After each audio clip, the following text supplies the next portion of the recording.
The NXT Women Tag Titles have been on the line, and who won? The two bitches for Scotland.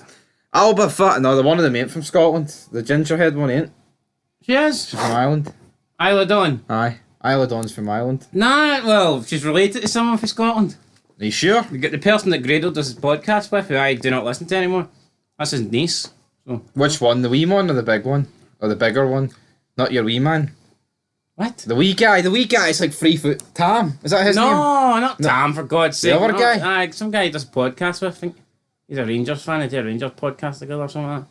2 pints and a... I don't know what it's called. I don't know what it's called. I will... You know what? This is as good as this video's going to get, mentioning Grado, so they won. Probably the match I was least looking forward to on the card.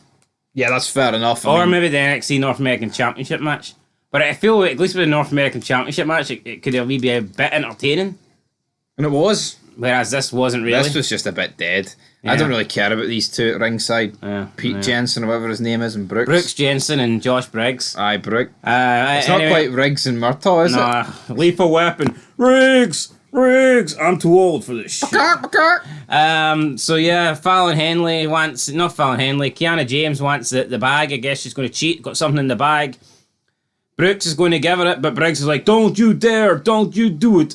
So he doesn't give her the bag, and then she turns around and gets hit with a finishing move, a double team finishing move by Isla Dawn and Alba Fyre. 1, 2, 3, new tag team champs. There's a dark cloud over NXT now, and I guess Kiana James will blame Brooks Jensen for not passing her the bag.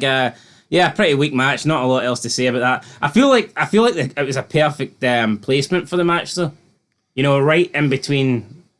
It was, right, and I know the titles are on the line, but I would have rather Chase University against Schism, or whatever they're called, on this. No, I know, but this is like the cool down match, isn't it? It's like the match that nobody really cares about, because you can't really go 3 big matches in a row. Yeah, that's not what they tend to do anymore. So they always give you like a cool down match before you get to the main event. I'll tell you what, I'd say at this point the pay-per-view's hovering at a 4 or a 5 maybe. But keep in mind, for us, like, that's fucking, you're doing pretty good. Like, fuck, I can't remember the last time I gave up over fucking 2, so... Can the main event deliver, though? We'll find out next. Carmelo Hayes versus Braun Breaker. Woo!